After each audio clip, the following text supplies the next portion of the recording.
I obviously have my own personal savings for retirement, but then like the business has equity and money sitting in the bank. And, it's all about like how much money am I able to pay myself like you can have a bunch of money sitting in a bank that pays you interest, but I can also have money that a business is generating that pays me. So yeah. So it's like a dynamic part of the equation that I haven't quite fully wrapped my head around. Like, what does that mean long term? Yeah! What's up, everybody? Your life alchemist, your dragon. Welcome to Alchemize Life. I'm your host, Justin David Carl. This is a show where I seek out and share expertise, wisdom, and thought leadership in all domains with the mission of empowering and inspiring you to proactively design and truly live a life worth living. We're all in this together, and when we do the work together, we go so much farther, so much faster, and have so much more fun. Without further ado, let's dig into this episode and alchemize life. Brad McGowan, one of my first 5 friends, and definitely one of my best 5 friends. Specifically financially independent friends. So back in March of 2018, 5 years ago, when I was just starting out my financial independence journey, you and I met at a financial independence money meetup at Stanford University. And I was talking about rollerblading, and somehow you overheard me and were like, hey, you rollerblade? And then shortly after us both realizing that we're rollerbladers, we started rollerblading together. And ultimately, that's how we met. So thank you so much for coming on the show, brother. It's really good to have you here. Yeah, great to be here. So Brad, a short introduction. Formerly a mechanical engineer at Lockheed. You left your corporate gig in 2016. You're a serial entrepreneur with 2 companies, Louder Than Liftoff and Endless Blading. And I really am excited to dig into your financial independence entrepreneurial journey. So take us back. Where did you go to school? What did you study? And walk us through, your corporate life up through financial independence. So I went to the University of Virginia. Graduated with a BS in aerospace engineering in 1998. Moved out to the Bay Area to start working for Lockheed Martin. It was really my first real experience with California, but I, fell in love with it. And worked as a designer, a mechanical engineer, doing design work on various programs for Lockheed. So yeah, very, very awesome career. But along the way, I was very interested in music. I was playing in bands. I was getting into recording. I was recording albums with various bands in the Bay Area. Built a recording studio in the early 2000s. And then I had slowly gotten into like audio electronics and as part of the whole studio music thing. And then around, I want to say 2009, I think it was, I decided that I wanted to design some kind of audio product, but I didn't really know what the hell I was doing. And I met a guy through an online forum who was, he was located on the East Coast, and he had just started a pro audio company. And I think the two of us were pretty much clueless and didn't really know what we were doing. And, but we both were really passionate and ambitious. And so we decided to collaborate together on some products. And so I designed my first commercial pro audio product that his company released. That company was called Cush Audio. And then we did another product together, which was more successful. And then I had been developing an idea for a product that I pitched to his company, but he didn't want to put it out. So I talked to another company, and they were like, no, this isn't really a good fit for us. Why don't you just put it out? And that was really the birth of Louder Than Liftoff. And that was about 2013. I released the first product for Louder Than Liftoff. I was working on a big flagship product called the Silver Bullet, but the company started with a product called the Chop Shop, and it was kind of a way for me to just start building a brand and test the waters, just so I would have this platform for releasing this bigger product. And so, yeah, the Silver Bullet was announced in 2014. We started shipping at the end of 2015. And then by 2016, I decided that I had a viable company and I could probably quit my job at Lockheed and just be a full-time entrepreneur. So that's kind of the abbreviated timeline of how we got out of the corporate rat race. Yeah. So when did you start at Lockheed? What year do you remember? 1998. It was August of 98. Oh, wow. Okay. Yeah. So you were there over 18 years. That's crazy. Or almost 18. No, yeah, 18. So how long were you there when you were like, wait a minute, I don't want to do this for the rest of my life. Like, I want to start like working on something else. That was probably like 20. It was probably when I discovered Mr. Money Mustache. And I think that might have been like 2014. Actually, no, let me back up. I think it was 2010 or 2011, I took a life-changing trip to Australia and New Zealand. It was my first time traveling internationally by myself. I went on like a 3-week vacation, and I came back from that trip thinking like maybe I'm not doing life right, like maybe some of my priorities are wrong. And then I think that planted the seed, and maybe I discovered Mr. Money Mustache prior to 2014. I can't remember when I first started reading his blog, but it was sometime between that trip and like 2014 where I started like really thinking about, okay, what do I need to, like, I don't even know if I had this firm concept of I want to not work a day job and I want to work for myself. But I just started thinking like, well, maybe there's things I want to change in my life. Maybe my priorities are different than what I thought they were. And at some point I'd always been a good saver. I'd always put money into my 401k, maxed it out. But at some point I got really aggressive about it. And I think that was around the 2014 timeframe where I was like realizing like, okay, how can I optimize my budget? How can I reduce expenses and maximize my savings? Yeah. So I know sometime within this time frame you purchased a condo. I did. That was 2007. It's like the height of the market. Like if you look on Zillow for that property, it does, this, and that's where I bought. And then it did that. And so I bought in 2007. And then part of being able to leave my job, I realized like, oh, I don't think I can afford this expensive house. So I sold it. But I had to wait, whatever that was, like 9 years for the values to come back after the big housing crash. And so my view of real estate was really, I think, scarred by that whole experience. Yeah, I'm going to assume that you don't actively own any real estate right now, do you? No. Other than our mutual fund endeavors into, what is that crowdsourced real estate platform? Fundrise. Yeah. And then there's another one that... Oh, yeah. I don't even remember the other one. Pier Street, yeah.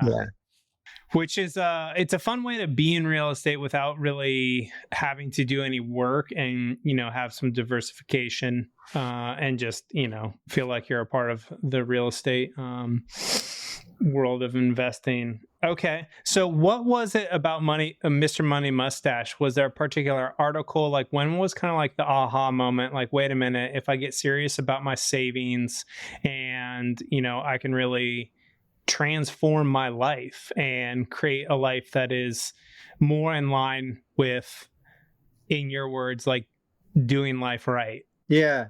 I think I saw some, I found some interview with him through like, it might have been, was he in Money or something like that? Somebody, some big news outlet did an interview with him, and he kind of, went over his basic tenets. It was something like engineer retires at age 30. Hmm. And that caught my eye. And so I read this article and was like, how is that possible?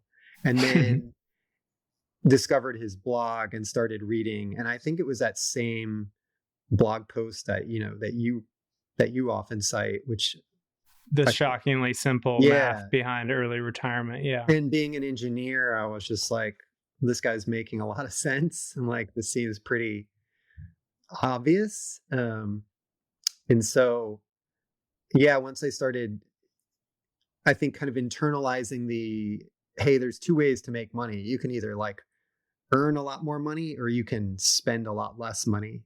And I think for a lot of us who aren't wealthy, it's often easier to like reduce our expenses, especially since we live in this society that's so consumption based. So I think a lot of us have a lot of unnecessary expenses, or there's at least room to trim some fat. And so I went through an exercise where I was, I made a budget. I got out all my credit card statements, bank statements, and listed out everything I was spending money on every month. And then just decided like, hey, I don't need to spend all this money on eating out for lunch. I don't need to spend all this money on going out to eat with my friends. Like, I don't even like eating out, like, or like, oh, I'm spending all this money buying clothes. Like, do I need to buy this much clothes? And so when I got done with that exercise, I was saving something like an additional, it was like $1,100 a month, which was, I think part of it was, as an engineer, it's like I earned a good salary, and you kind of get to this point in your career where you just know that you make a lot of money and you can buy whatever you want, within reason. Like, it wasn't like I was going to go out and buy a Porsche, but if you want to go out with your friends, you want to go, buy yourself a new guitar or take a trip, you just kind of don't think about it. So I didn't realize how much of my earnings, how much surplus there was in my earnings that I could invest. And so once I went through that exercise of kind of trimming the fat in my monthly expenses, I was able to calculate like, what's my monthly surplus, and then auto invest that every month with Vanguard. So I finally decided to, put into practice the rich dad, poor dad, pay yourself first kind of principle. Actually, that was probably the first money book I really read. I read that back in 1999, but I don't think it really sunk in at that time, like how to apply that to my life. Yeah, I experienced the same thing. I read that book really young. Yeah. But it didn't click. Like, I didn't take any action on it. No, so I just was like, okay, so I need a rich friend that knows stuff about money, Yeah. So I'm curious. It sounds to me like you discovered entrepreneurship first, or you kind of went down that first. Yeah, because, I think technically my first business was this, I made this recording studio business that I just did as a sole proprietorship. And so I think that was my first business. I obviously didn't make a ton of money doing that, but yeah, that was my first kind of foray into being an entrepreneur. And I'm curious, so you're at Lockheed during, the time that you built this recording studio, when you made these, pieces of audio equipment with your friend, as well as when you started your own pro audio company, Louder Than Liftoff. Like, how did you create the time and energy to do both a day job and, pursue this side hustle entrepreneurial endeavor? Yeah, no, that's a great question. Looking back, it's kind of like, I don't understand where the energy came from, because sometimes it was a bit nuts. I think, when I was obviously like 25, 26 years old, like my whole life was about music. So spending the entire weekend at the recording studio just seemed like it was as much a social activity as it was like, oh, I'm going to make some money. But yeah, like getting into when I look back, it's probably, I think I just busted ass and was just like, there was a hustle there where I was probably working 60 to 80 hours a week between my day job and then doing these other things. For Louder Than Liftoff, I was like really, I think again, I was like just really inspired and motivated to, pursue this new passion. Like I was learning a ton of stuff. Like I was really excited about the recording industry. And so there was a lot of momentum, but I definitely was like, I would say killing myself.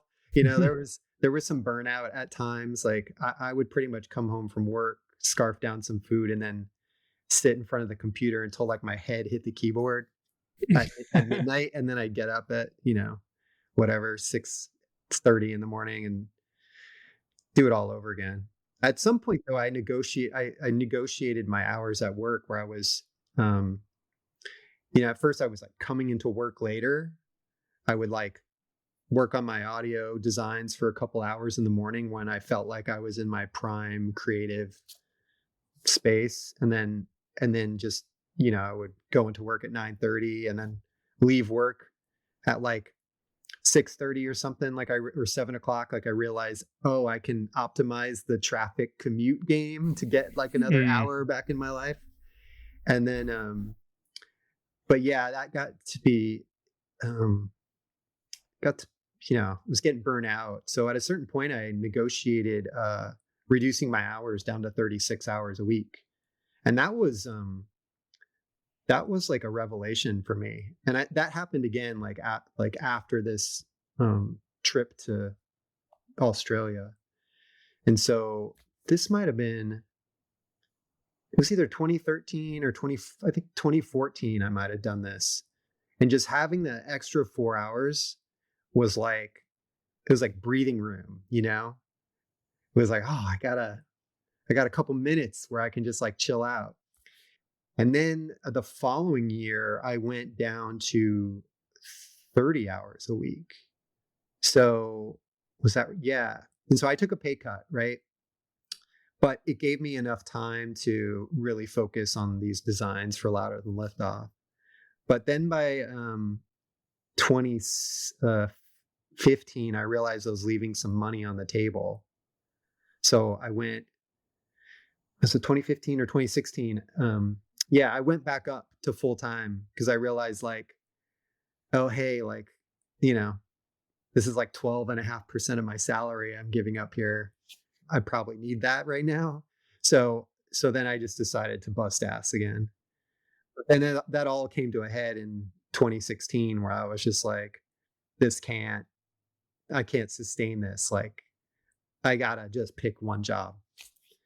And so that's what I did.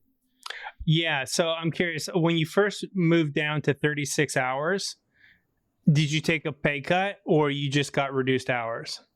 I took a pay cut.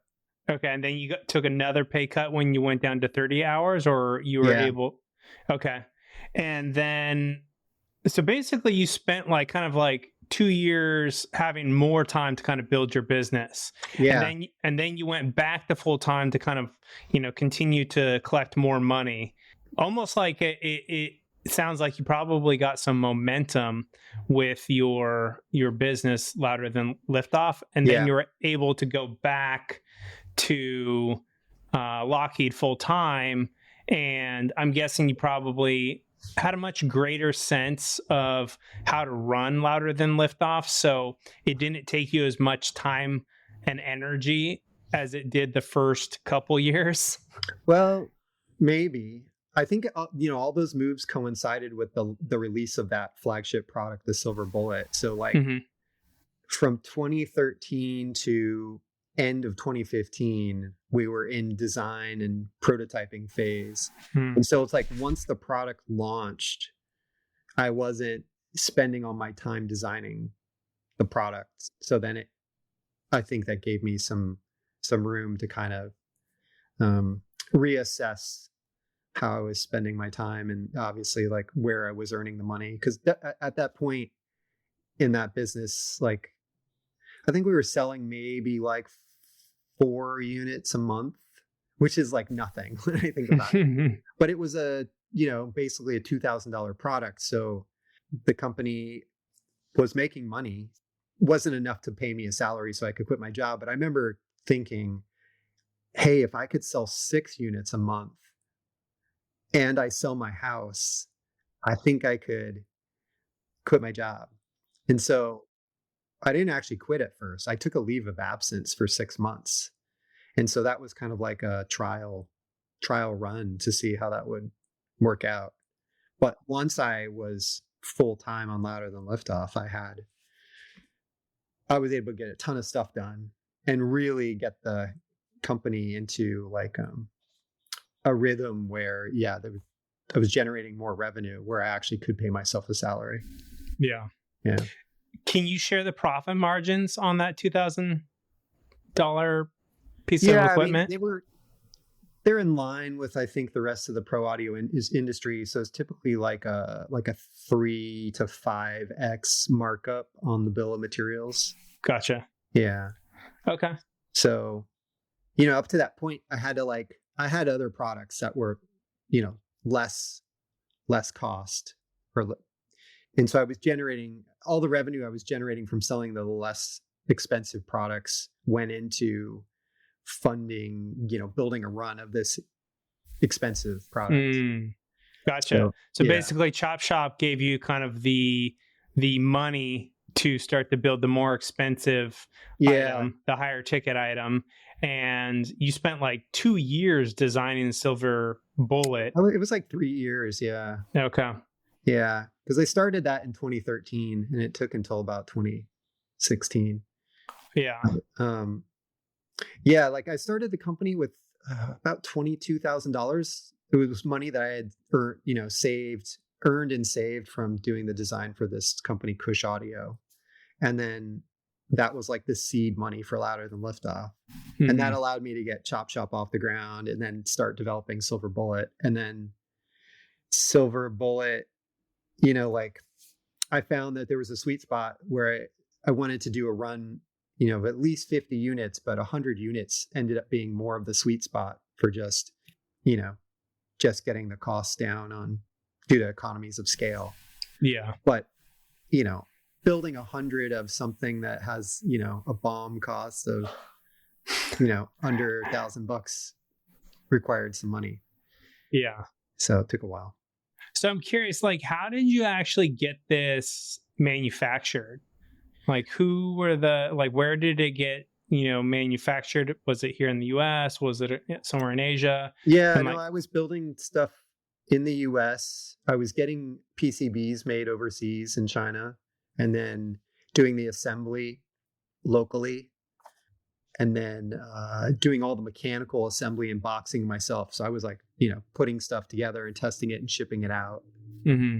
And then I did that for a while. Like I think I only stopped putting stuff in boxes maybe in 2019. 2018, 2019. Yeah. So yeah, I used to think I used to take some satisfaction from sitting in my garage and like building stuff with my hands and putting it together. But then when the order volume got to a certain point where it was like every day I get up and be like, time to make the donuts. Yeah. It's interesting. I feel like in the first, I don't know, year, maybe longer, maybe less, depending on who you are, it's like fun to do like all the work. Yeah, it is. Because it's new, it's interesting. But then after a certain amount of time, you're like, all right, I'm sick of doing like this work. $10 an hour job. Yeah, like that I could outsource, right? That I could like pay someone to do and get out of my business and start working on my business. What book was it? There was a book we read where they talk about like $10, $100, and $1,000 an hour jobs. And it's like... Was it the E-Myth Revisited? Yeah, I think it's the E-Myth. And I realized, like, I started reading that upon your recommendation. And I remember reading that that example with that woman in her company, and I realized, oh my God, that's me. I'm the CEO doing the $10 an hour jobs. Yeah. It's hard to get out of that because I feel that delegating is a skill set that you have to build. Now, some people are naturally really good at delegating, but I would say most people, it's hard for them to like kind of like give up full control and to like trust someone else to do the work that they've been doing, or to be okay with it not being quite as good of like work as if you were to do it yourself. Yeah. But then you're able to free yourself up to, you know, create so much more momentum for your business and really grow the business instead of like being a perfectionist working on the $10 an hour job. Yeah. And that's been a real struggle and growth process for me personally. Like I look back now and I realize like, oh, I have successfully delegated a bunch of stuff. Like I was saying, I no longer physically build product or put things in boxes or do shipping. Like I've outsourced all that, but there's still areas of improvement that I need to tackle. Yeah. Yeah. So other than the E-Myth Revisited, you know, were there any other kind of things that really helped you with that first business? You know, we'll get to the second business in a minute, but, you know, was it working with that person who kind of maybe was a little bit ahead of you first? Like, what were some of the things that gave you the confidence to really get this first company of your own, like, off the ground? Yeah, I would say there was two books that were really, or I'd say three books that were really helpful. One was one that was recommended by the owner of Cush Audio. It was called The Purple Cow by Seth Godin. And that, I mean, for anybody that isn't familiar with the premise of that book, it's essentially like, you know, imagine you're driving down the road, you're passing a field, you see a brown cow, you're like, oh, well, it's a brown cow. Then you're like, you see a white cow with brown spots. Oh, well, another cow. You see a black cow with white spots. Oh, another cow. And then all of a sudden you come upon a purple cow. You'd be like, holy crap, a purple cow. Now that's something, you know? So the idea is, how do you make your business the purple cow? Mm. And so that one was really helpful. Another one was Story Brand by, I can't remember the author's name. We'll put it in the show notes, so don't worry about it. That one was another good one for how to create a brand message. And I think the big lesson for me in reading that was, don't make your brand about yourself. Make your brand about your customer's journey and their story. And that one was helpful for me to, I think, create copy for my website. Like, what's the elevator pitch for my company and my brand? You know, like if I had to tell somebody, you know, in like one or two sentences what the silver bullet product is. Yeah, that book was really helpful for kind of crafting those messages and stories about the brand. Then a book that I think you recommended to me was The 4-Hour Workweek, which I still haven't even finished, but I found so many nuggets of good stuff about just how to optimize my use of time, kind of take meaningful shortcuts to being more productive. Like the whole 80-20 thing was really kind of eye-opening, but also obvious. And like I realized that after reading that part of the book, I realized the silver bullet is a product that basically generates most of the revenue for my company. So I really need to focus on that product and don't spend as much attention on these other things. Whereas I think if you go to my website for Louder Than Liftoff, you see I make all these products, but the thing that really brings in the revenue is just that one product. So, hey there, just a few words about the incredible show sponsors for today's episode, and then we'll dig right back in. Today's show is brought to you by Veg Nutrition. Live better. So I'm actually a Veg elite athlete, and before I joined the team, I spent months doing my due diligence to make sure that the company was vision, mission, and value aligned with me, my values, my mission, my vision, and my lifestyle. I got to know the owners super well. I even got to know the person who formulates all the products, and they passed with flying colors. So I couldn't be more excited to represent a company that I feel so aligned with. And I want to tell you about two of my favorite products.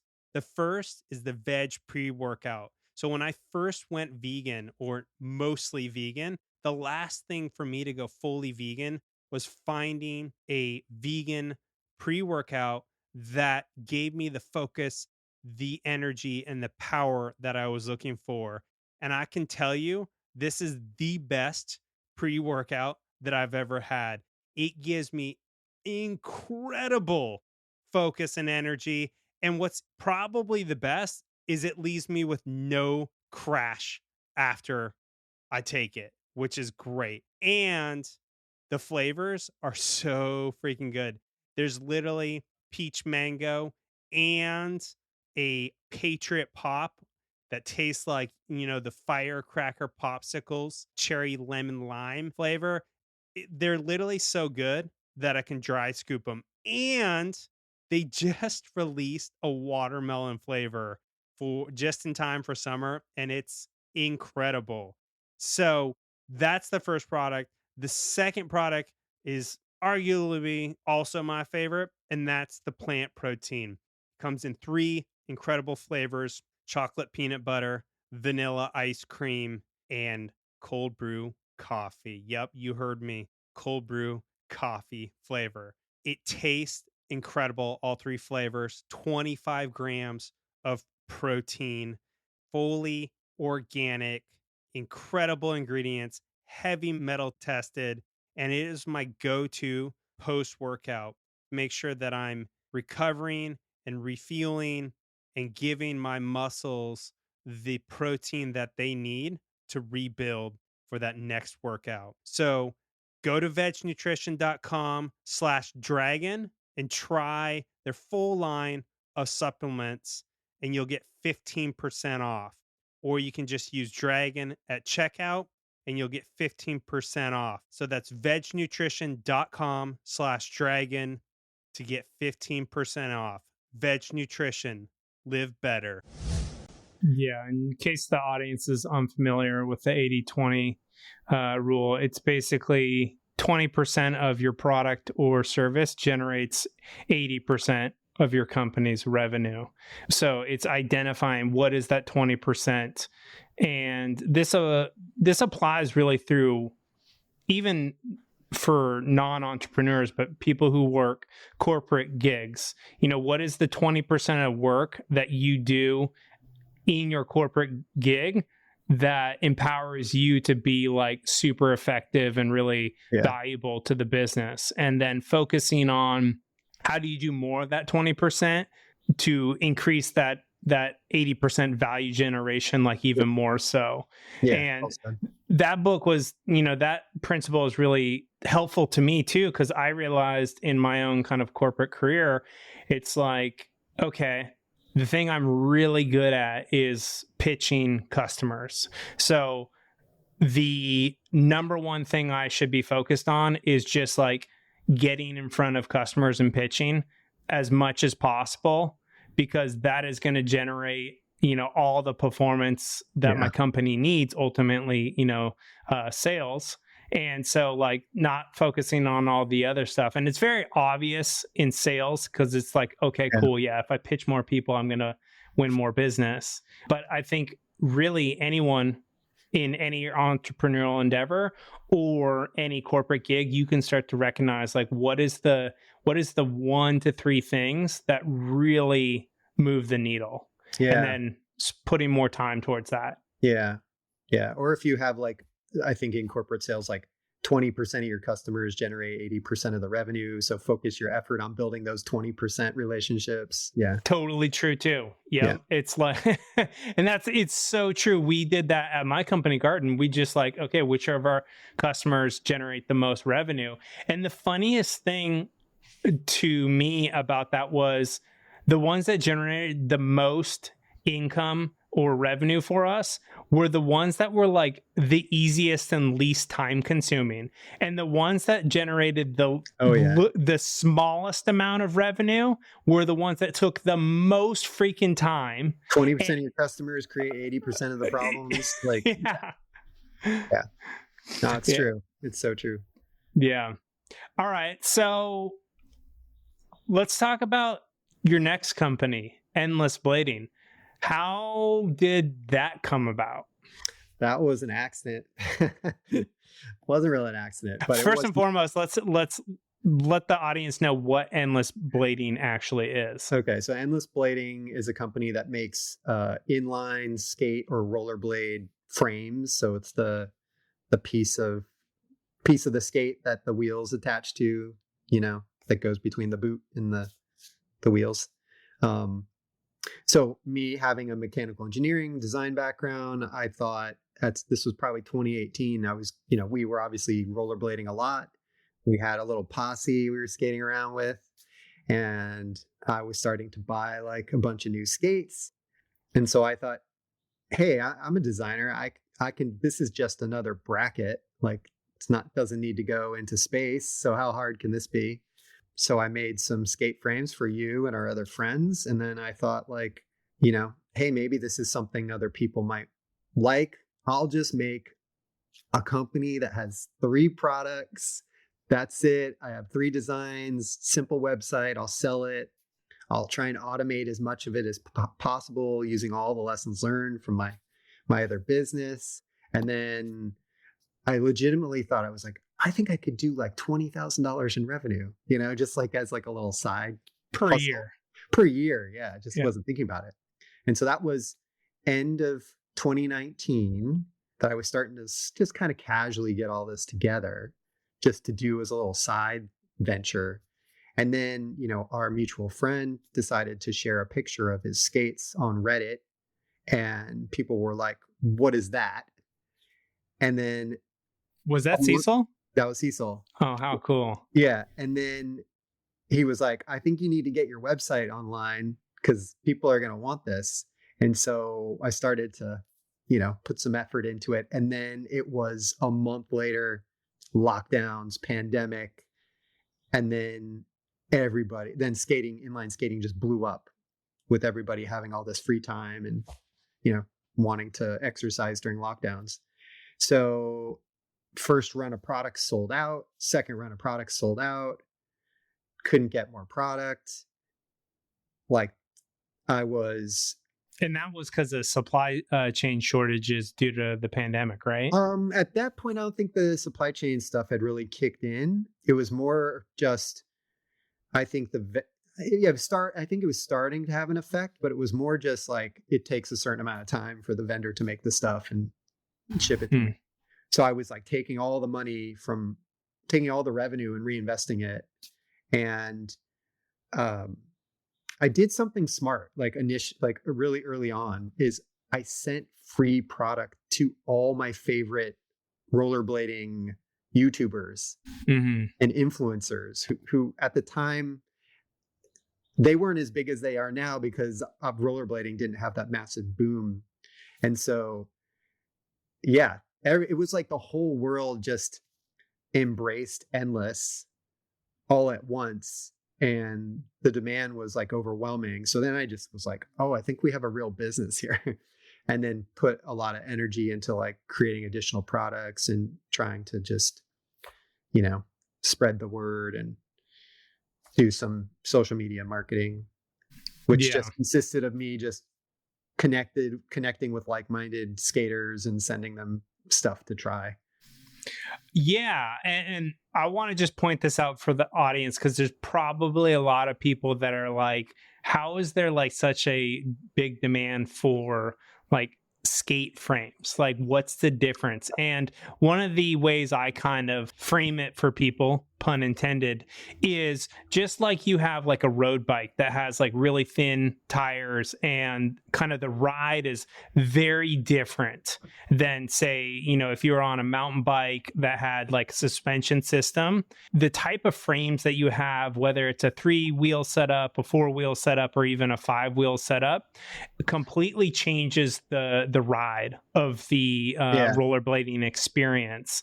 And there's different types of skating that different like wheel and frame setups allow one to do. So some of you who are listening, you may have seen people doing like crazy, like almost like ice skating dance type moves. And then other people, doing like insane like jumps and tricks and other things. And then you see other people who are going like purely for speed and distance. Yep. And these are all different frame setups and wheel setups. And I didn't realize this at first, because I even remember when you're like, hey, I'm like designing these other like frames, and I was like, what's the point of that? Yeah. And then I like rode yours, and I was like, oh my God, this is like so radically different. It's like so much better than what I was used to experiencing. And so really, I think you identified, it was almost like perfect timing. You identified this like, and one of the coolest thing about your product that you forgot to mention is you designed a frame that could actually easily do 2 different wheel setups. It could do a 4x4 setup where you have 4 wheels on each frame, or it could do a 3-wheel setup on each frame, which gave you kind of like the ability to create 2 different ride experiences in one frame. So for people who are like, oh man, I want the short like 3-wheel setup so I can like have more kind of like top speed, but also be very agile. Like you were able to do that with the endless frame. And then if you want to kind of like more of a, a bit of a longer frame setup, which would give a different ride experience, you could also do that on the same frame without having to change the entire bottom of the boot out. You just change the wheel setup. And that was, I think, super innovative, because as far as I know, there was no other frames that did that, correct? I wasn't the first person to do it, but it never had any success. It was something that like speed skating brands had tried, but it was always like you'd see it on like a kid's speed skating frame or something. Mm-hmm. And I think at first people were skeptical they just thought like, oh, why would you add that second setup in there? That's a waste. Nobody's going to skate that. But it turns out that lots of people did and really enjoyed that versatility. So yeah, I think what I created was a versatile experience, a high-end precision made product that looked beautiful and, ultimately came in different colors. But it was also a product that's like, super well engineered and robust, so it can take a beating, from the people that are doing, that are skating at a higher level and, really putting a lot of impact on the frame with tricks and stuff like that. And so, I believe I was the first non-speed skating, non-aggressive skating aftermarket skate company. Yeah. So are you able to share, kind of some sense of what type of revenue you're able to do? Initially thought like, an extra 20 grand a year. Like, were you able to exceed that amount?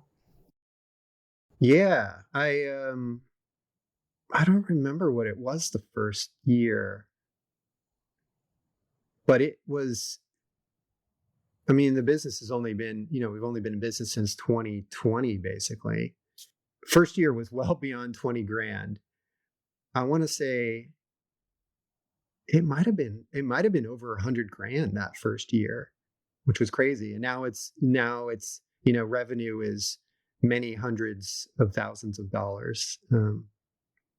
It kind of like peaked in 2021, I think. And then supply chain issues started, and then I think the boom that skating had in 2020 kind of like, you know, not all those people stuck with inline skating. Yeah. But you know, what's interesting is, you know, it's a high end product. Like I'm making an expensive product. It's like a $200 piece of metal that goes on the bottom of your skate boot. You know, a lot of people are like, man, I wouldn't even spend $200 on an entire skate. But I think, you know, most of the people that are rollerblading are in their 30s and 40s. And so they have disposable income, and everybody wants nice stuff. I mean, you think about like, you know, if you're into cycling, you know, you're not cycling down, you know, in your expensive spandex with a Huffy, you know, you maybe have a many $1,000 road bike if you're really into cycling. And so I think with inline skating, there's that same sentiment, like people like high performing, nice looking setups. So they're willing to spend upwards of $1,000 on their skate setup.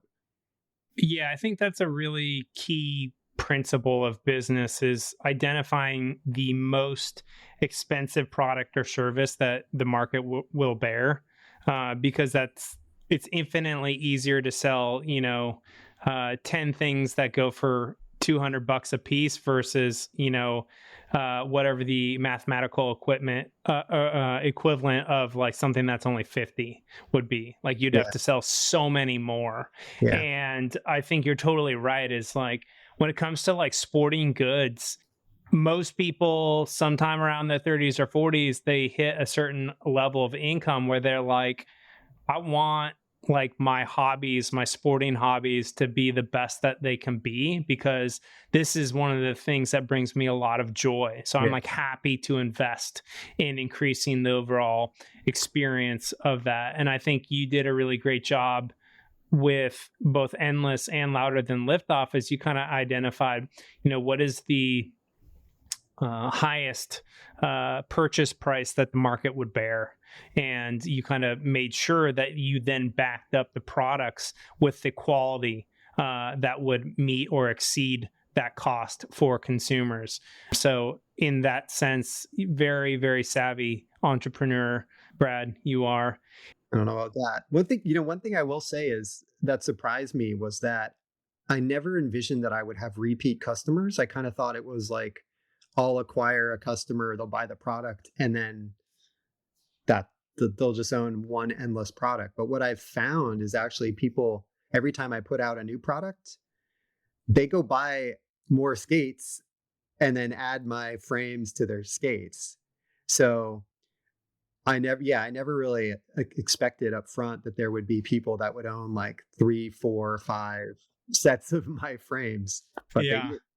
Yeah, it's true. It's like I would have never thought, honestly, until kind of getting to know you. I remember when you first started buying all these different rollerblading boots, and I was like, Brad, like you are like a rollerblading like drug addict. Like you just can't stop buying new boots and frames. And you were just doing basically, you know, product research. Yeah. You know, at the time, you were just getting a sense like what was out there, what was available, what were the experiences like, what was the quality of the products that were available. And then you used all that insight and that experience to design something that was both different and better. Mm-hmm. And I think that's really awesome, is because like that was fun for you though, right? You weren't just fun. Like, you did not start Endless because you're like, God, I want to make a bunch more money. You were like, no. I'm super passionate about rollerblading and I want to elevate the experience of rollerblading for the community of people. I mean, yeah, and that community initially was just, you know, you and Cecil and other people we skate with locally. Like, yeah, I never thought like it would, you know, spread around the whole world. So yeah, it's crazy. It's gotten a little out of hand. Yeah. So we'll talk about that in a minute, but I'm just curious, you know, are there any kind of tips or ideas or strategies or frameworks of thought that you would share either from the entrepreneurial side or even from the FI side that you wish you had known earlier? Oh, well, I think when I started Endless, like in terms of like all the administrative tasks of setting up a business, I know you've been going through this recently, is I was able to take lessons learned from setting up Louder Than Liftoff. Mhm. It's kind of like buying a house. The first time it's really scary. You don't really understand the process. And then if you go and buy a second property, you kind of know what to do. I think my big lesson learned was set up all your accounting stuff and bookkeeping before you like sell anything. You know, Endless was definitely a more streamlined company creation process. Although I did make one mistake, which was I didn't set up the LLC initially. And then like once I realized like, oh, this is really going to be a real company, and maybe do some real revenue. Like I was like, oh, I need to get an LLC. And then I had to kind of, swap everything out on records and stuff like that, which was a bit of a administrative headache. The other thing I did was I learned from Louder Than Liftoff was don't make a complicated website. Like I run my store on Shopify and I realized like, hey, just use a free theme and don't customize anything. Like stuff won't break. It'll be easier to update. So I've tried to stick to that. Yeah. Yeah, I think kind of a couple insights that would be really valuable to the audience is like you basically kind of did your first run of business with someone else who already had a business, right? With those first pieces of audio equipment. You either designed it. I wasn't really involved in like the business aspect of things. I was really just the hired designer. Yeah. But you still got exposure to the business, right? Before you kind of went into it. And I think that was, really key. And then the other thing that you did is you did that first kind of endeavor, like building your own product a long time ago, right? And so like one of the things that I notice among successful entrepreneurs is they just start working on other stuff like side gigs a lot sooner than everyone else, right? And the only way to become an entrepreneur or like ultimately work for yourself is to like go try something. Even if it fails, it's like then you, similar to like the house, like once you've tried to build a business, even if it fails, it's like you learn so much. So the second iteration is so much better. And then, if you're lucky and you success on the first one, it makes it a lot easier to do the second, third, and fourth one, etc. So that's the other thing I think you did really well is like you started building your own stuff like on the side, like a long time ago. Yeah, I think a key thing to recognize is that I never did any of this stuff with the intention of wanting to start a business. Yeah. It was more just like, I'm so, motivated to design things in whatever capacity that means, whether it's designing audio gear, designing stuff for rollerblading. It's really just about me doing the thing that I was driven to do as a kid, but now I just have money and more experience and can make tangible things. And then like inevitably it just, you make this realization like, oh, somebody might want to pay for this. Like maybe I could sell it to them. But I would still, even if the businesses didn't exist, I still would have designed all this stuff just for the sheer, passion and fulfillment of going through that process of creating something. Like that's just me. I kind of like that intersection of technical and creative in whatever, space that manifests. Yeah. So essentially, like you almost either did it for free or did it like paid to do it for fun. Right. Yeah. And that's kind of how I think about my own journey. Right. Like I initially, blogged and created content around fitness, and personal development and all that stuff totally for free, just because I was like super interested in, fitness and personal growth.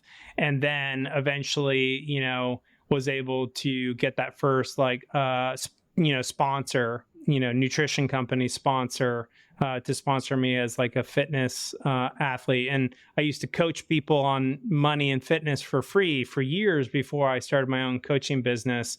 And it's like, I just similar to you, I just like, this is what I wanted to do in my free time anyways. Yeah. So like I just went and did it. And then eventually I realized like, wait a minute, I've done a bunch of this. Now I can like actually monetize this or productize it. And it wasn't ever like, oh, like I'm going to go get rich doing this side thing.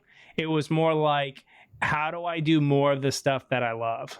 Yeah. I think if you come at it from the angle of like, I need to create a business, like I want to be an entrepreneur, then like, and you're trying to find an idea just that allows you to do that, I don't know if you'll have the same success. Yeah. Like you just have to be passionate about something.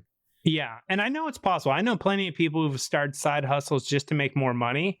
But the interesting thing is, I think the ones that usually find success in that is they end up really enjoying, like they stumble upon something that they actually are really interested in. Yeah. And that interest turns into a passion for them, because then they start to accumulate enough strength or skill with that particular interest that it then evolves into a passion, and then they're able to really drive that forward. So that's like one of the things that I always really encourage people is like, follow your interests, like pursue your interests. One of your interests may turn into a passion that then may turn into something that you can sell to other people. Yeah.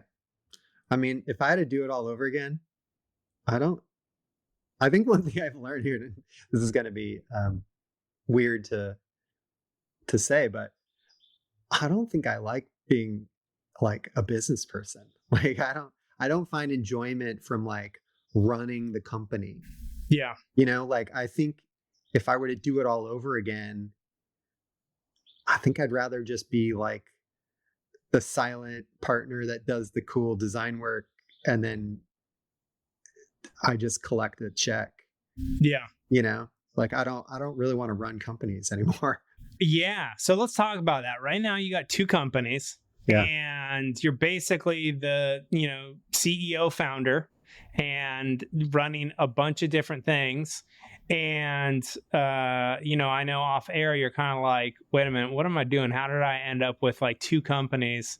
And so like, I know you're in the middle of it, but I think this is just really valuable for people, because part of the mission of the show is really to speed up people's own journey and also really empower them to create their best life. Right. Yeah.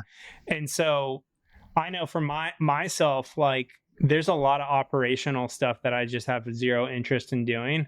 So that's why I got a business partner who likes to do all the stuff that I don't like to do. Which is smart. Yeah. I haven't learned that lesson yet. Yeah. So I'm just curious, if you could go back and do it again, you're saying you probably would have found like some sort of operational business partner. I don't know. Yeah, like I can say that, but I think I still probably would have wound up doing the same thing I did, probably because like I'm a control freak and I like to, and I'm a bit of a perfectionist, and I feel like I want things to be done a particular way, and I want to like, I think for a long time I did have a real interest in like running the company, like we were talking about, like I used to go into my garage and be like, I'm doing honest work. I'm like working with my hands and like I'm screwing stuff together and I'm taping up this box. But then you realize like I'm just spending my days taping up boxes and screwing things together. Like, so running a business is hard at times, and I think you end up learning as an entrepreneur, you end up wearing a lot of hats and learning how to do things you never would have initially thought like, oh, I want to do bookkeeping. Like that's not a skill like I was ever excited about. Mm-hmm. And so, now my focus is how do I ditch the rest of the jobs that I'm really not that excited about? And I think in my career at Lockheed as an engineer, as a designer, I got to the point at the end of my career where I had ditched doing all the things that I really wasn't that excited about. And I was only doing the one thing I really loved, which was actually designing. Yeah. And in a sense, I like had the ideal job for myself. Like I didn't even respond to email at the end of my career. I just would ignore it. And I thought, I remember thinking, this is kind of a tangent, but I remember thinking, how come when I email these older engineers. They never reply to me, and I can never get any information from them. And my boss one day was like, oh, you can't email that guy. You got to just go talk to him. He doesn't respond to email.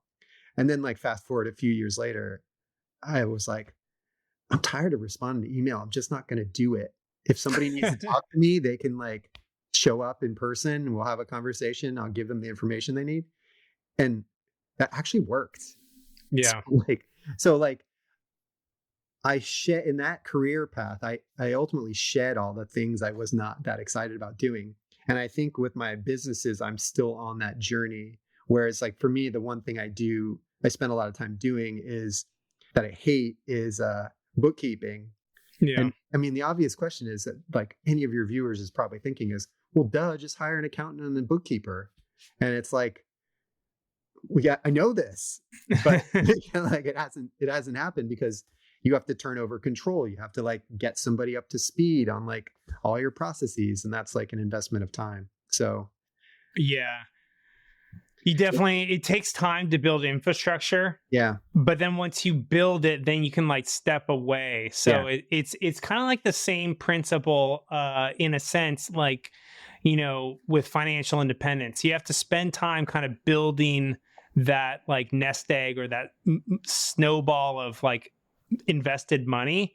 Yeah. And then like once you kind of build it, then it kind of runs itself and you can like spend your time doing other things. And so I think you're kind of at this, tipping point where you're like, okay, like it's been fun building these things, but now like let's get some like automation going. Let's pay people to do all the things that I don't want to do so I can get back to focusing purely on what I want to do. And I think unless you're like a super, super seasoned entrepreneur, like multiple companies and have like built out a significant, size of a company that has like a lot of employees, it's actually, it takes time. It's difficult because like you don't know what you're doing. Right. Yeah. And so I think you're at this time where I think you're frustrated enough with like all the work that you don't enjoy doing. Cause I think the whole point of you starting your own business was, it was like to make sure that you were doing life right. And once again, you're like, wait a minute, am I doing life right? And there's nothing wrong like with where you're at. It's just like going through that journey. It's like, okay, cool. Like I'm no longer like, I know I could be happier in doing life better if I got these things like off my plate.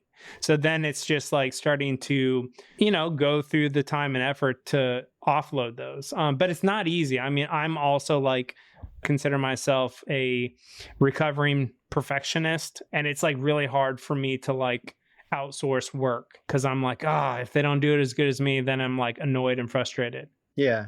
And there's also like, you can do so much as like a single person in terms of running a business and designing product and growing your revenue. But I think if you want to scale, if that's a goal, you do have to bring on other people, but there's an investment in bringing on those other people, both in time and money. And I think a lot of businesses get burned because they try to grow too fast. Yep. And I think I've done a good job of like growing at a healthy pace, but now I'm at that, the one man is maxed out, and it's like, how do you take it to the next level where maybe the business continues to grow beyond one man? And so for me, I'm thinking about is how can I maybe license the things that I've developed to bring in like, passive royalty income. Maybe the business doesn't like, I don't know if I want to sell any companies, but maybe I can license my IP to other companies that could build the products and pay me a royalty or something. Yeah. Or you could just be okay with making less profits, but having like doing way more of the work that you really love to do. And which then that would allow you to generate more revenue. Yeah. Yeah. So you get a smaller piece of the pie, but the pie will get bigger. Yep. Exactly. Yeah. Yeah.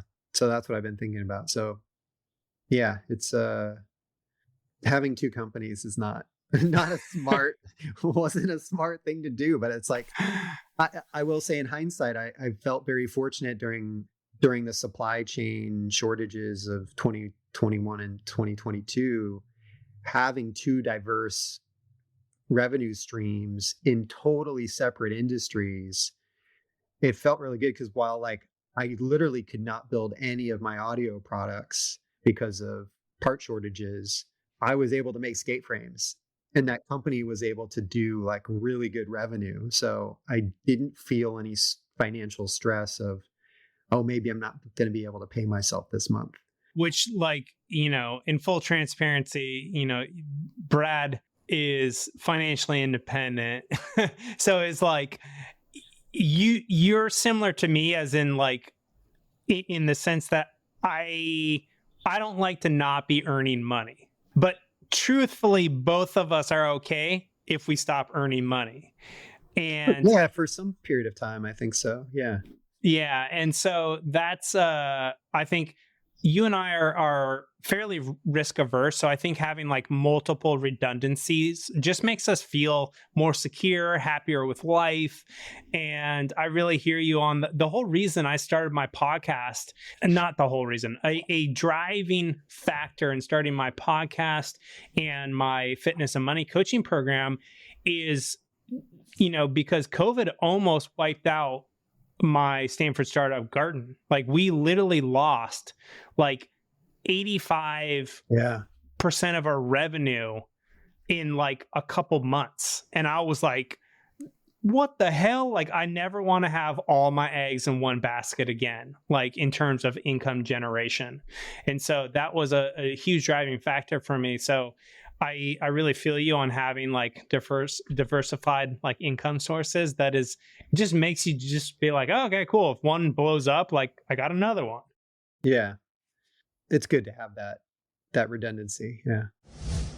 Hey there, just a few words about the incredible show sponsors for today's episode, and then we'll dig right back in. Today's show is brought to you by Fit Rich Vegan. If you're ready to get in the best shape of your life, double your income, and 10x your savings and investments, then this is the coaching program for you. But wait a minute, Dragon. Isn't this your coaching program? Heck yeah, it is. I spent the last 8 years mastering my fitness and my finances, and I've built an incredible coaching program with an incredible team to help you get the body of your dreams and finally achieve that level of financial success that you've been seeking. So if you want to find out if you're a good fit for the program, go to fitrichvegan.com and book your free consultation today. Or you can just DM me on Instagram with the words FitRichVegan, and we can chat about if it's going to be a good fit for you. I'm committed to empowering people to actually achieve their fitness and financial goals. I spent the last 20 years trying to figure this out on my own. And what I realized is the key to doing it is not doing it alone. You have to have coaches, you have to have mentors, and you have to be a part of masterminds. And that's exactly what Fit Rich Vegan has. It has coaches, mentors, and it is a mastermind. So again, if you're ready to book your free consultation today, go to fitrichvegan.com or drop me a DM on Instagram. Awesome. Yeah. So let's jump into a topic that has been really kind of at the forefront for me the last couple of years. And I'm still looking for the term to encapsulate it within. And I've been calling it the FI abundance crossover point, where you go term. Yeah, and I don't know. I do need a something that is just really easy to frame it. But anyways, it's the FI crossover point, and essentially where you go from like being like ultra frugal and really maximizing your, or I would say minimizing your spending, almost at a ridiculous level. Because as you said at the top of the episode, most people, kind of the best place to start is like just reducing your expenses, because there's just a lot of financial fat to cut. Yep. And that's so you can create that initial gap between your income and your expenses. And that gap allows you to invest and build wealth, right? But then eventually get to a point where you have so much wealth built and you're still earning money. And so even if you spend more, you still have a gap where you're still able to invest each and every month. Yeah. And then you start to evaluate, like, wait a minute, like maybe I need to loosen the purse strings a little bit. So I'm curious kind of like how that experience has been for you. In kind of my view, one of the ways you started doing that was when you started buying all those rollerblades. Oh yeah. Well, it's gotten so I think I've always been a frugal person my entire life, but obviously like discovering the whole FI thing, Mr. Money Mustache, like you were saying, like then I was like intentionally frugal. Like, let's find every extra nickel and dime possible. But I think it goes back to the 80-20 thing. You realize at a certain point that the biggest gains for savings are going to come from like 20% of the expenses. So like it's most important to hit the big ticket items. And I know you probably touch on this in other podcasts, which is, hit the housing, it's housing, food, taxes, healthcare, car, maybe. Yep. Would probably be the top 5. And it's like, that's where you're going to see your biggest gains. Then it's like, whether or not you spend $10 for a haircut or $15 for a haircut really it's not going to make a big difference in the long run. Yeah. I mean, it might make more of a difference if you're only earning like 20 grand a year, but let's say you've got, $100,000 family income. It's like, if you save an extra $200, you're not really moving the needle. Yeah. In the grand scheme of things. So yeah, for me, especially, so when I stopped work, it's amazing how expensive having a job is, right? Because if you got to go commute to some office every day, you got to pay for a car, you got to pay for gas, you got to pay for maintenance on your car, you got to go buy work clothes. You probably are going to feel social pressure to go eat out with your coworkers. So you're going to spend money on lunch, right? You're going to get home late at night. You're going to feel lazy. You're going to buy expensive meal kits because you don't have time to cook healthy food. So I think once I left that whole part of the normal routine for people, like I can't even remember the last time I bought myself new clothes. Like I just wear t-shirts and jeans every day, right? So like, yeah, so I started saving a bunch of money due to not having a job I needed to commute to. Mm-hmm. So over time, I realized, okay, maybe I don't need to be so frugal in certain areas. And so for me, I'm really into music and rollerblades, right? But what's interesting about both the things, so I like to buy guitars, guitar amps, guitar pedals. I like to buy skates and wheels. All those things that I want to buy could technically be business expenses. Yeah. So for some things I buy for myself, I buy through the context of the business as a business, if it makes sense for it to be a legit business expense. And then the other thing that I've done in recent years, and I've shared this tip with you, I've got rewards and cashback credit cards for these businesses. And because the monthly spend on a business is much higher than a personal spend, like my business credit cards might have like a $30,000 limit and I'm constantly spending like 15 grand every month. You kind of rack up those rewards points pretty quickly. And so I'm able to use those rewards points to buy myself things that I might not otherwise buy. So the last couple of years, I really went on a guitar spending spree.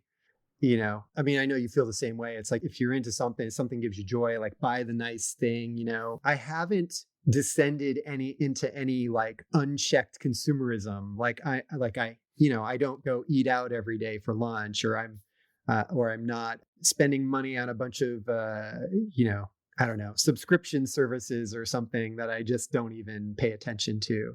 Yeah. But I definitely have not, I've definitely stopped the where can I save $5 mentality that I think Yeah. a lot of people get into. What's FI? I mean, I remember being at some of those FI meetings and people were talking about like it was something weird, like I don't even remember what it was. It was something like a disposable product versus a reusable product, and they were saving, like it's what it sounded like, a couple bucks a month or something. Yeah. Yeah. So yeah, like so when did I hit that point? I think it's probably when you realize like, okay, there's a big pile of FU money sitting there that's earning money, and I have a good understanding of what my monthly spend is, and I know how much I'm able to save. And so, yeah, when I had the understanding of like my financial rhythm, then and I figured out these ways to like spend money without spending money through like the use of the credit card rewards points and stuff like that. Yeah. So you could, if you wanted, use those reward points to pay for your groceries or, your paper towels or whatever you're getting through Amazon on a regular basis. Yeah. So like if you do have a business, put all your expenses on that rewards credit card and then use those rewards to pay for your things in your personal life. And it's kind of like, I was obviously using it to buy myself some treats and toys, but you could use it as a way to like supplement your income, because those rewards points are considered rebates. They're not considered taxable income. So for someone like myself, like I'm not paying myself a huge salary. So when I quit my job, I think I was paying myself like 40 grand a year. I went from making 160 grand a year to paying myself 40 grand a year. But being able to supplement with an extra 5 or 10K of rewards points spending, can really be meaningful. Hey there, just a few words about the incredible show sponsors for today's episode, and then we'll dig right back in. This show is brought to you by Feel Free from Botanic Tonics. This product is unlike anything I've ever had before. No joke. It's made with kava root and other ancient plants, and just half a shot gives me this incredible sense of focused flow and productivity. And I love to take just half a shot right before I work out. I take it with my pre-workout, and it takes my workouts to the next level. It is seriously unlike anything I've ever had. It's also an incredible productivity tool for any big work projects that you have, or long periods of time where you just need to be super focused in flow state and get a lot of shit done. So if you want to give this a shot, you can go to botanictonics.com and use code DRAGON at checkout to get 40% off your first order. No joke. 40% off with code DRAGON. That's Feel Free from botanictonics.com, code DRAGON. Feel free, feel good. I think the other thing that you did is you really got aligned with your values and your spending. So you Yes. made sure that like anything that you spent money on was something that like truly brought more joy into your life, like rollerblades and, guitars and guitar amps. And the cool thing in your case is those both kind of supported your businesses, right? Because you're like, in a sense, doing more product market research. And I kind of got to that same point in my own journey as well, where as a creator, I was like, well, I want the latest iPhone because like I spend so much time filming on my phone that like having the best camera every year to me is worth the upgrade, even if it's like I pay out of pocket and it's like nearly $2,000, because that is like something I spend so much time doing. It was the same with like, getting an Insta360 camera, having like a nice camera for, this particular podcast recording setup. And then the other area that I I realized, like, similar to you, like, I don't need to eat out every day of the week. And I'm pretty happy if I eat out, like, 2 to 4 times a month, Yeah. and maybe on, like, if I go travel, like, I'll eat out every day. Right. But like, because then it's like super fun and special. But like, if I only do it once or twice a week, then it's actually really exciting to eat out, because it's like, oh, this is like, I'm not cooking, like I'm eating at home. And then by like cooking at home, like I just eat so much healthier, right? Yeah. And save a ton of money. But for the first 2 years of my FI journey, when I discovered Mr. Money Mustache, I did not go out to eat at a restaurant for 2 years. Like, Yeah. literally, like, unless someone else was paying. Like, that's how crazy fanatical I was. And I think that was one of the reasons I was able to go from, like, being in debt and behind on my taxes to a millionaire in 2 years, is because I decided to get so frugal while also really focusing on earning more.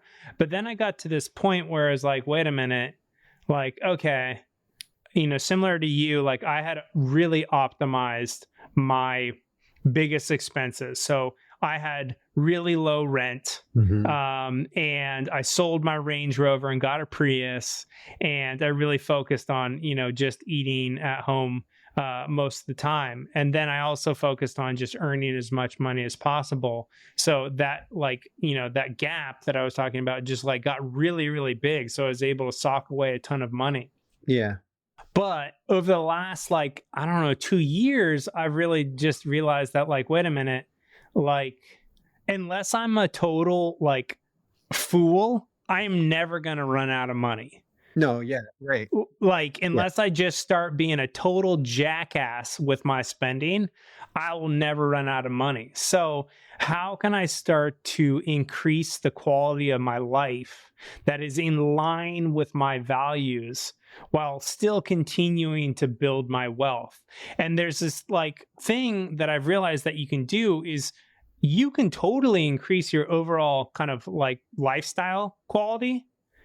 You just need to keep it in check with also always keeping there a gap between your income and your expenses. Yeah. Like, you never want to flip that equation where you are spending more than you're earning, and you will, like, continue to grow your wealth. Yeah, maybe some years your total net worth will go down because the stock market went down, but if you're still each month investing, right, buying more shares, when the market recovers, Yeah. you're going to experience the benefits of that recovery. I mean, and that's basically the principle that allows every single retiree to, not go broke before they die, which is just live beneath your means. Yeah. And so here's the other crazy thing. So, my wife and I, but in case this is someone's first podcast episode they're listening to on my show, like, we moved to a much nicer home. And that is, like, significant increase in cost. But we basically ran the numbers. We're like, okay, even though this is like nearly, almost double what we're paying, like, are we still technically financially independent? Will we still have money, like, if we stop earning money? And the answer was yes. So then we're like, cool, there's no problem, like, spending significantly more on our housing and really upgrading the quality of our home life, because both of us work from home.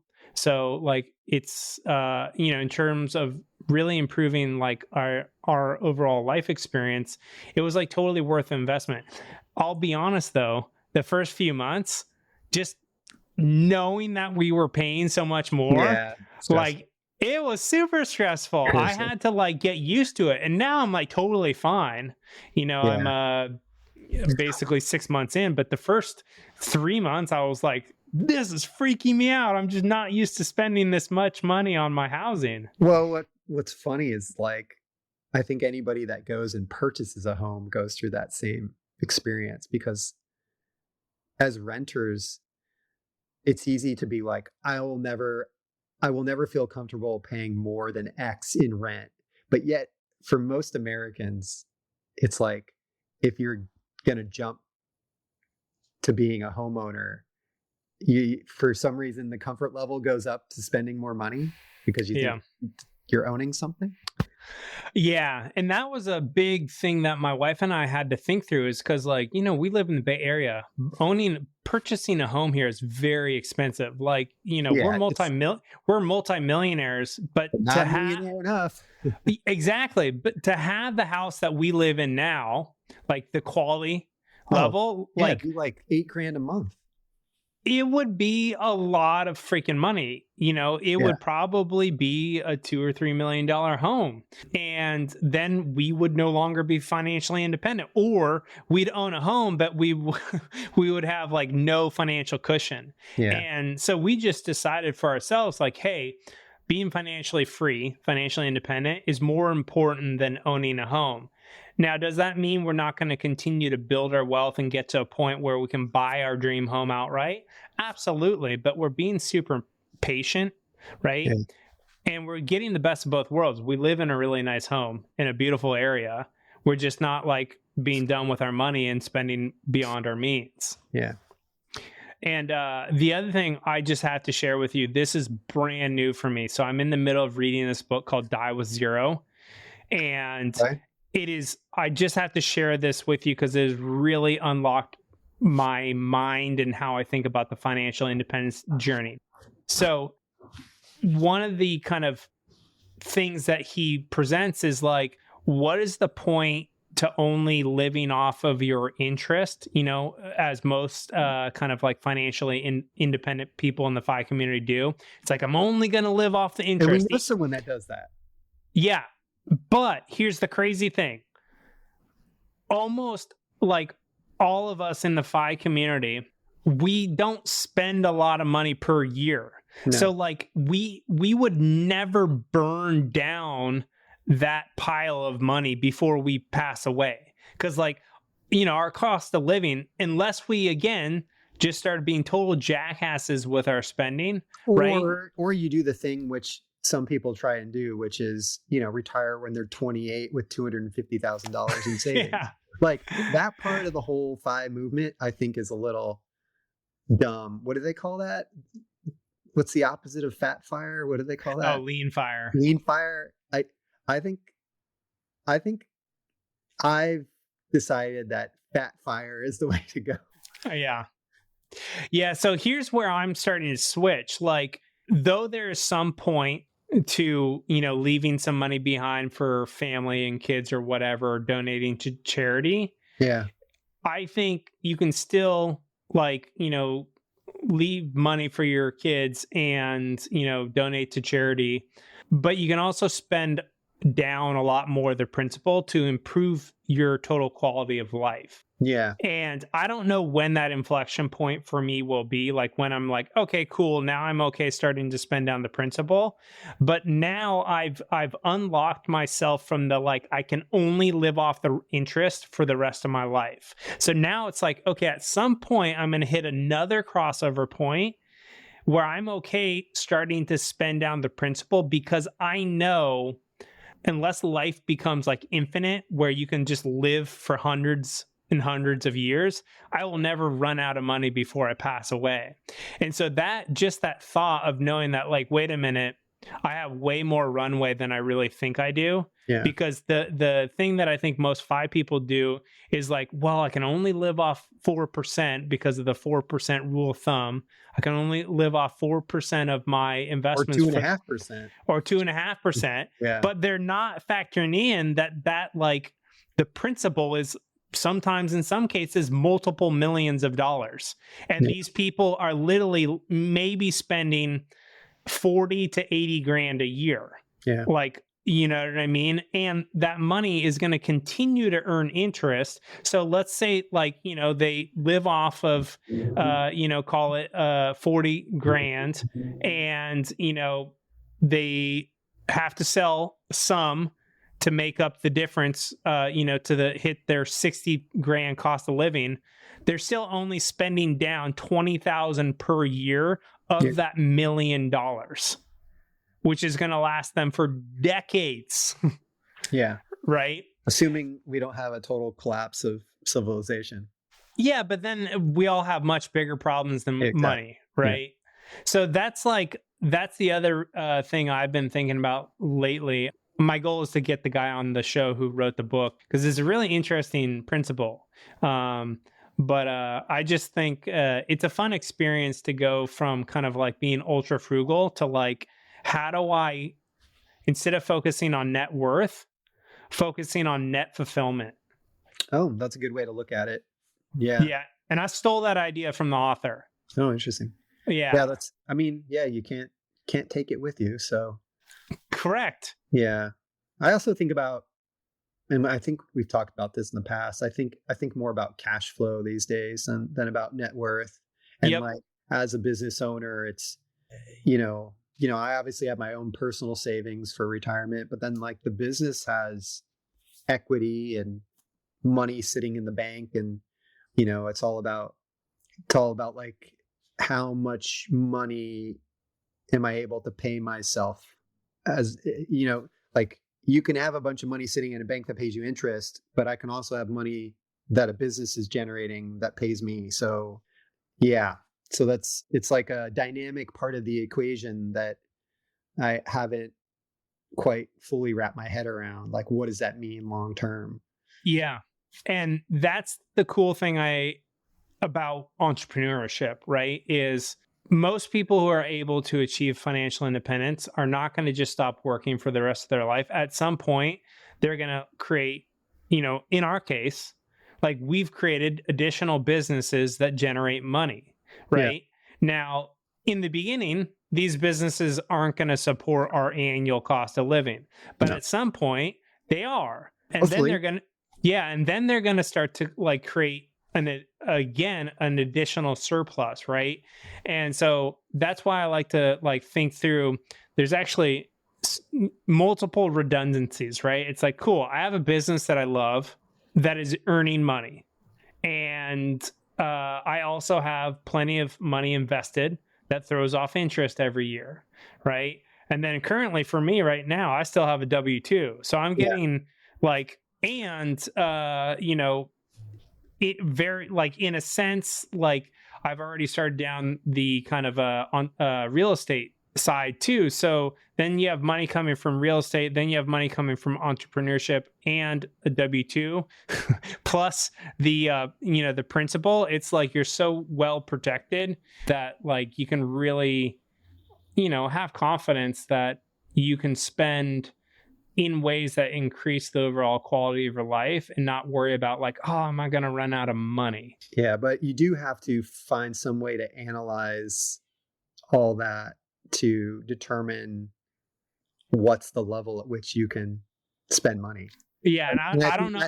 That's the hard part, like how much of a fudge factor do you need to build into that to feel comfortable and sleep well every night? Yeah, and I think some of these people that have like created these Monte Carlo simulations, around the 4% rule could also start to, it probably exists. So if someone knows of a calculator that lets you add, additional incomes and other sources of money, in addition to the, 4% rule, like please let me know and I'll include it in the show notes. But I think that's just like a whole new level of thinking for me, right? Is starting to factor in that cash flow, right? Starting to factor in the fact that like, hey, I don't need to like leave the entire principal to, family and charity. I can spend some of the principal down before I pass away. And so I'm just like, okay, so what are the things that I can do now in my life that are going to increase the overall satisfaction, quality, net fulfillment?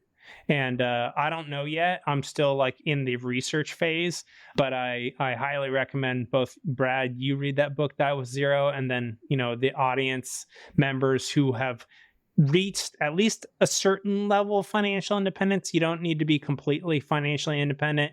I do not think people who are still on the build side of financial independence, the people who are still trying to create that nest egg or that, snowball of money, it's probably not the best book to read right now, but I just I had to share with you because one of the things Brad and I used to do every time we'd rollerblade is we talk about our net worth. And it was like to motivate each other to continue to grow the net worth. And that has always been so fun. And, I'm not going to share our numbers here, but now I'm like, wait a minute, do I care about my net worth anymore? Or is it I've more stopped about hearing about it. Yeah. Yeah. Now it's like, what's my net fulfillment? Yeah. I think you made a good point earlier about, spending with some kind of alignment to your values. If you just realize like, oh, I've got an extra 50 grand sitting around, just finding ways to like arbitrarily blow 50 grand isn't necessarily going to make your life any better. Yeah. Like if I buy 20 guitars a year versus one, like I'm not going to be, it's not going to increase my happiness. I'm just going to have more shit laying around. Yeah.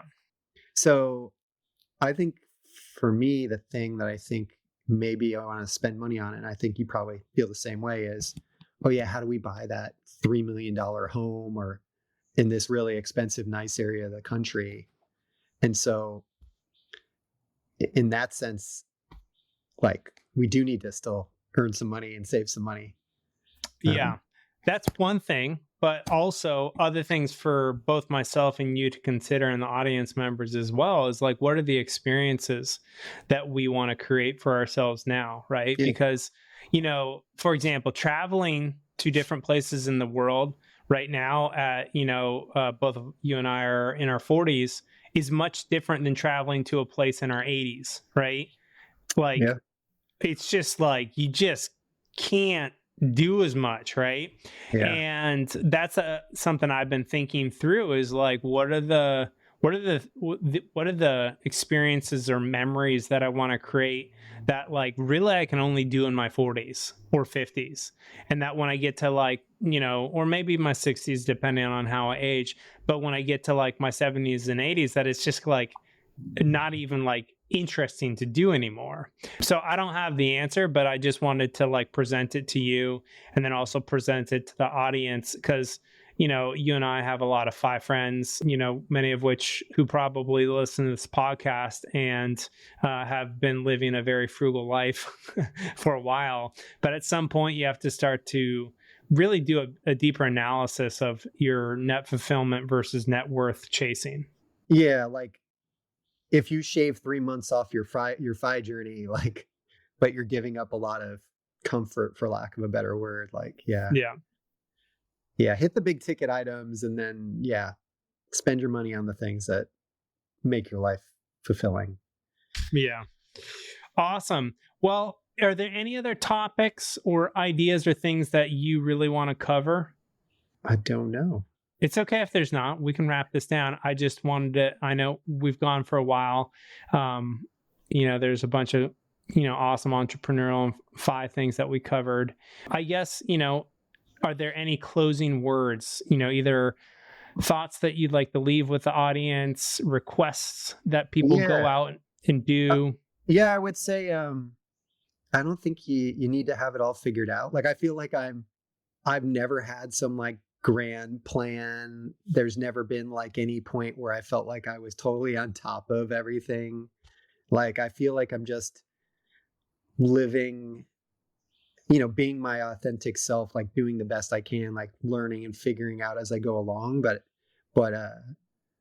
I never feel like I'm totally, mastering whatever I'm supposed to, know as an entrepreneur or as a business owner.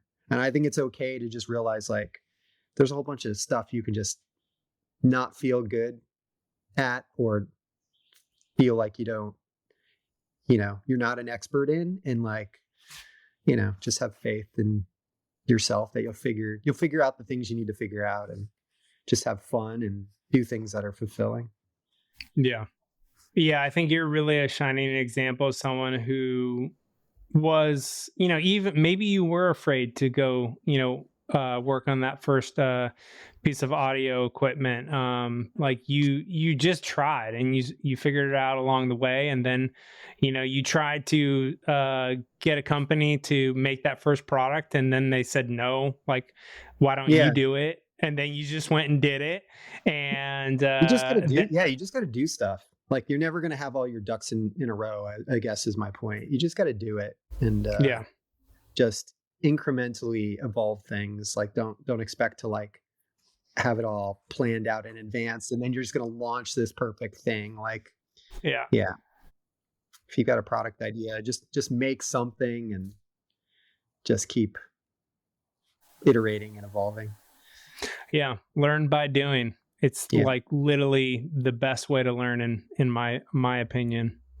Awesome, Brad. Well, once this rain clears up, we seriously got to get a rollerblading session in. But I really appreciate you coming on the show. It was really great to dive into your entrepreneurial FI journey. If people want to connect with you, where is the best place to send them online? Probably if they go to my Instagram account for Endless Blading. It's just Endless Blading on Instagram. Awesome. I generally respond to all the messages I get there. Perfect. Well, we'll put the link in the show notes. Again, Brad, thank you so much for coming on the show. You're welcome. Thanks for having me. Thanks for tuning in. And remember, literally everything can be used as an opportunity to learn, to heal, to grow, and to transform. So whatever is going on in your life, choose to consciously and proactively harness that energy and use it to alchemize your life to the next level. If you enjoyed the show, please share it with a friend or on your favorite social media, and leave us a review on your favorite podcast platform. As always, you can find me at Justin David Carl on Instagram and all the socials, as well as at alchemizelife.com on the web.